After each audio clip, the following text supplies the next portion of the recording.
I'm Robert Cavuto, and today on Metal Rules, we're speaking with Tobias Sammet of Avantasia for the release of a paranormal evening with the Moonflower Society that just came out on October 21st. Welcome, and thank you so much for taking the time to speak with me today. I truly appreciate it. Thank you. Same goes. The pleasure is all mine. Yeah, the new album is awesome, man. It's really has its tremendous moments of light and shade, and it's quite an intense ride. Yeah, I really like it. It's so colorful because it's been put together over such a long period of time for the obvious reasons. There was nothing else to do for 2.5 years, locked in, caged in my little studio, or not so little, but in my studio. And well, it is little actually, but it's a nice studio. And and that's why, when you're working on something for such a long time, 2.5 years, of course, you're going through your ups and downs, and it gets very colorful. It's different to writing an album in a relatively brief time of only a few weeks or months.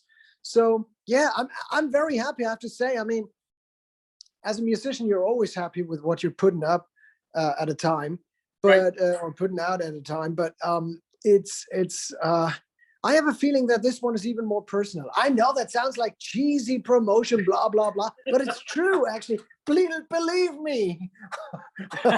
No, I love it. I've been listening to it nonstop since I got it. And, understanding that you wrote this album during the pandemic, there was nowhere to go. Everything is shut down. You got nothing to do, no tours. Even restaurants are shut down. Did you find yourself lamenting on the songs longer, harder, working on the nuances more than you would typically do for any release? I think so. I think so. And it was, of course, I try to keep the whole pandemic stuff out of my music and out of my concept and out of everything, because I said, okay, there's so much shit going on. Am I allowed to say shit here? Yeah, no. You can say it. Am I? Okay. So much crap going on in the world. So I said, okay, my album is, my music is my escape room, and there's none of that is going to enter my music. And of course, it was a situation where I had just rebuilt my studio. I had a company rebuild it, and that was prior to the pandemic. And then immediately, even during the construction process, the pandemic hit, and I thought, like, what for?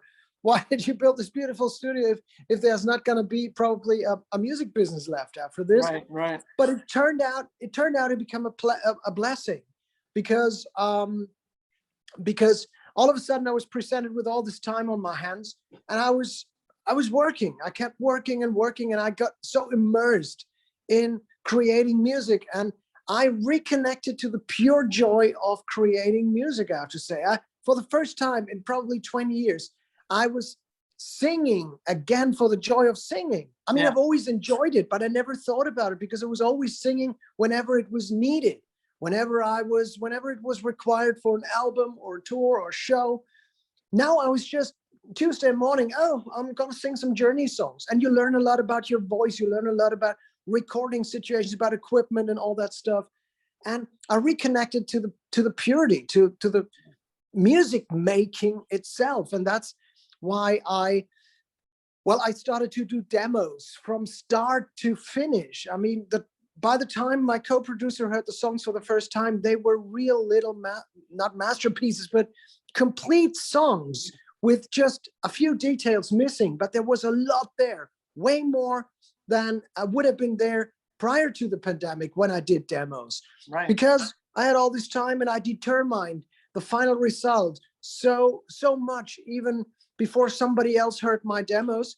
And that was just because I had nothing else to do, stuff that I would devolve onto others before. Right.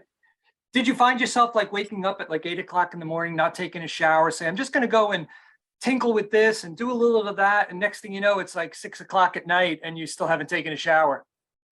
Absolutely. And the funny things, here's a funny story. I worked exactly like that. I've always, when you have a studio in your house, you always have all possibilities. And even if you just have a piano in your house, it always happens that sometimes you wake up and you have an idea and you say, I have to capture that because it's going to be done in the morning. And then sometimes you get lost in it and you work for hours. But for this new album, I remember one occasion when I was in front of my TV and fell asleep as usual, 10 o'clock at night or something. And I woke up at 1 and there was Christine of John Carpenter on TV. And I had seen it, of course, a couple of times as everybody else. Mm-hmm. But I was, for the first time, the soundtrack caught my attention. I thought, what a great way to, he just used vintage, relatively cheap and cheesy synthesizer sounds and orchestrated them to a beautiful is the wrong word, but a creepy, eerie, dark soundtrack. And I thought, I never approached it that way. I always used orchestra for orchestration. What if I play around with those vintage sounds? It may open a new world to me. So I went to my studio and started to play around with vintage synthesizer sounds and plugged in my old synthesizer and keyboards and went through some online sound banks, so to speak. And the song wrote itself. It was so inspiring with a new approach. And I think I probably fell into bed at, like, I don't know, the other morning, 11 o'clock, 10 o'clock, I don't remember. And the song was pretty much done. So that's what musicians always have a different kind of schedule. I have a family, so my schedule is a bit more organized than it used to be before I had a family. Yeah. But still, I can work any time of the day. But now it was so, it didn't matter if it was Monday or Tuesday, and it didn't even matter if it was February or September, because the whole world was busy scrapping plans and postponing things. And for the first time in my life, in my career, I have to say, I was out of the line of fire. If I delayed something, nobody would care because the whole world was on hold. And that was, I'm afraid to say, because I know the pandemic was so bad for all of us, economically, mentally, everything. But to me, it was a bit liberating in a way also. It sounds, I don't want to get flack for that. I know it was bad, but as an artist, for the first time, the weight was off my shoulders. No, that's great. Hey, what was the song that you were referring to that Christine inspired those synthesizer sounds on the new album? That was Welcome to the Shadows. It was, I think, the last or second last song that I wrote. Cool. And it was even the lyrics came together very naturally. To me, I had so many visions and so many ideas so many pictures in front of my inner eye. When I played along to it, it literally wrote itself. I don't want to start to talk about magic and how doors suddenly opened opened by invisible hands and stuff. No, but it really came together very, very naturally and very, very quickly because I was so inspired. That was all started by falling asleep at 10 o'clock in front of my TV. That is funny.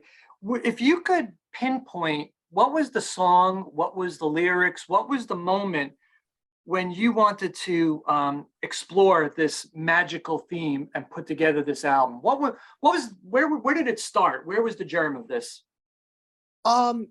It's really difficult to say because I'm constantly writing and I'm constantly trying to be creative, or not trying to be creative, but in fact, I think we all are constantly creative as an artist. You're very often creative when you don't even realize it. I think constantly, and whenever we perceive something to be a spark or an idea or a whatever, a spark, a creative spark, whatever we perceive as that thing, I think that's just the moments when the bubbling under the surface breaks through the surface like a volcano. And all of a sudden you have this idea. But I think I was constantly being creative.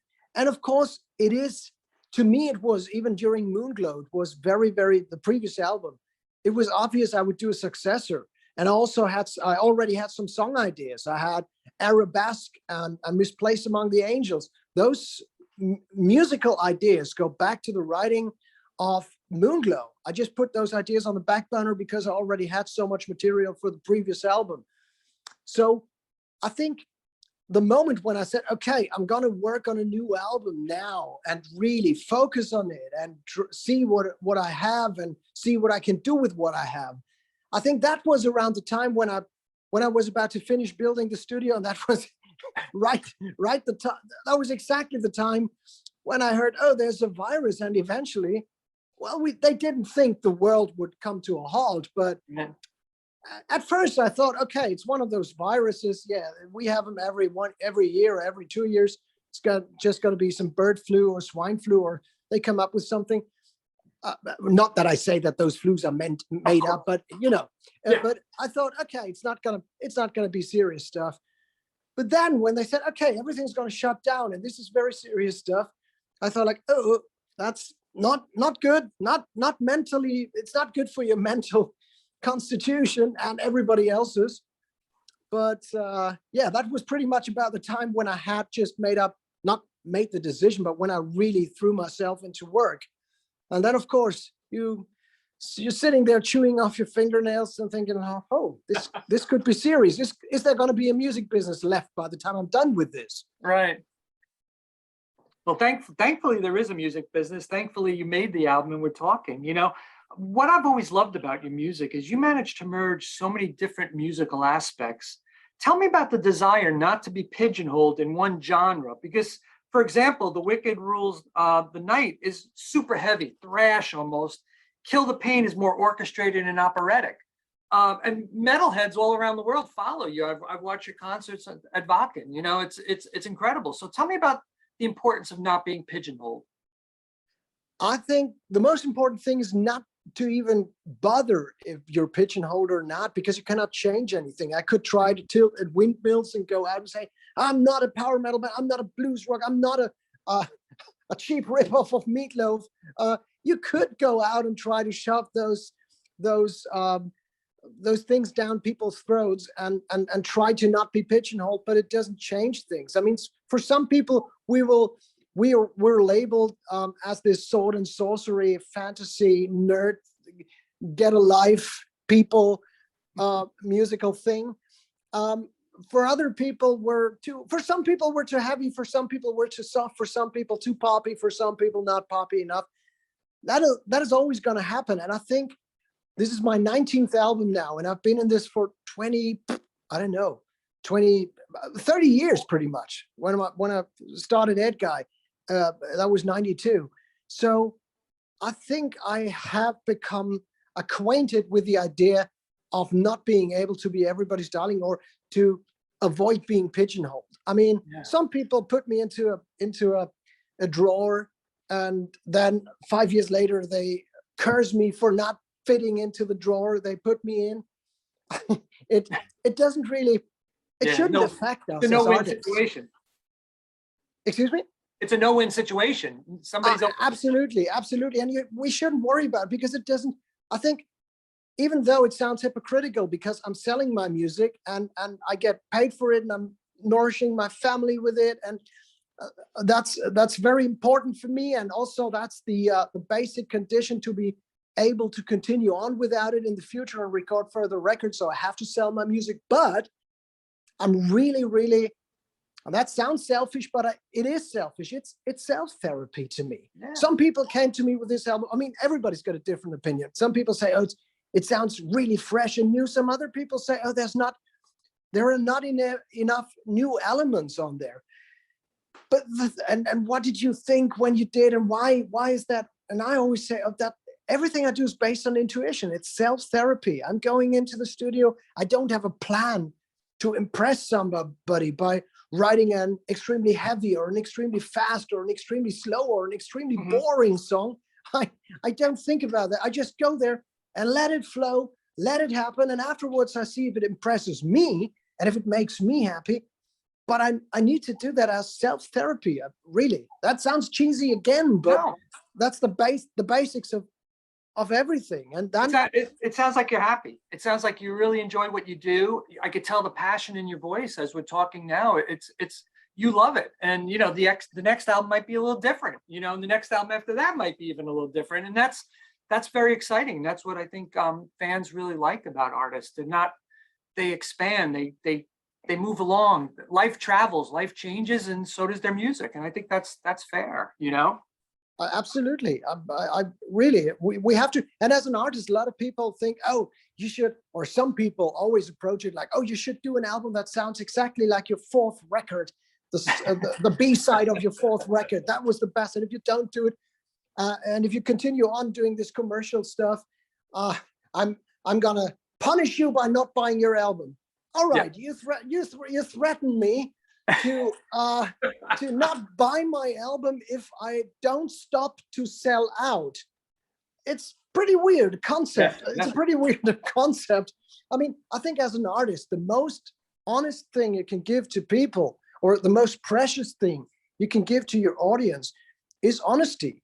I mean, are all my albums great in everybody's ear? Certainly not. Everybody has different opinion, but I think they're all honest, and they're all heartfelt, and I never sit down and make a plan and say, oh, how am I gonna win those fans that like flavor of the week or flavor of the month? I can't do it. I can't do it. And by the time I'm done with my new album and it's finished, flavor of the week is going to be over. It's going to be something different. That's what record companies never understand. True. They always want you to, oh, look at this and look at that and look what they are doing, and they're successful.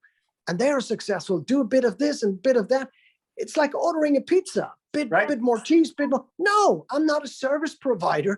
I'm a little guy from a little village out in East Bumfuck, just trying to play the music I love and I grew up with, and my interpretation of it. Yeah, and that's fair. You know, I mean, we were talking before I started recording about Kiss. I mean, Unmasked is different from Creatures. Creatures is different than Lick It Up. Lick It Up is different than Asylum. Every album that Kiss put out is basically different. Even, you know, Dynasty is disco. So it's all over the place. And I think fans appreciate it, and fans find the love for it, you know, and I kudos to you for pursuing how you want to do it. You deserve that. You're a tremendous talented guy. So yeah. Thank you. Thank you. You know, when you're writing and you're sitting there during COVID, are you thinking of like a theatrical live performance and what song is going to work for that? Or it doesn't make a difference to you? You'll wrap it around theatrics later. I never think about the live situation, even though I have to admit during some passages, you have a feeling when you go, oh, this is going to be a killer on stage. This is going to work so well. The audience is going to sing that guitar lick. You have a feeling for it, but I'm never really after that. I'm never really thinking about it, because here's what is so exciting about the concept of Avantasia. It's such a great bunch of well-experienced musicians. Mm-hmm. And most of my band they don't even have a heavy metal background. Wow. They play that kind of music and they understand that kind of music. And of course, everybody knows Operation Mindcrime and Number of the Beast and Holy Diver. Of course, they all know that, but they don't really have that narrow heavy metal background. And I have to admit, now this is something that the metal audience don't want me to say, but that they are very, very, very good, let's not say good or bad, but they are very, very diverse musicians. They have all options to play all kinds of music, and that gives me way more options to even transport a certain feeling, or make a certain song, a difficult song, work in a stage situation, because they can cover so many different styles, and still in the end it will be epic metal or epic rock or whatever you call it. It will be Avantasia the way I had it in mind, the way the song was written, but I can play so many different things and that's nothing to be taken for granted in a regular heavy metal band, I would say. Right. And that's why I don't even have to worry about what is going to work live, because they will make it work live. And for the backing vocals, we have six great backing vocalists on stage. They can deliver everything. Gospel choirs, they can also deliver classic choirs, and well, if Herbie squeezes his balls, we can also have boys choirs there. You know? That's awesome. My favorite song, it was Paper Plane. I have a lot of favorites. Paper Plane and of course, Welcome to the Shadows, two of my favorites.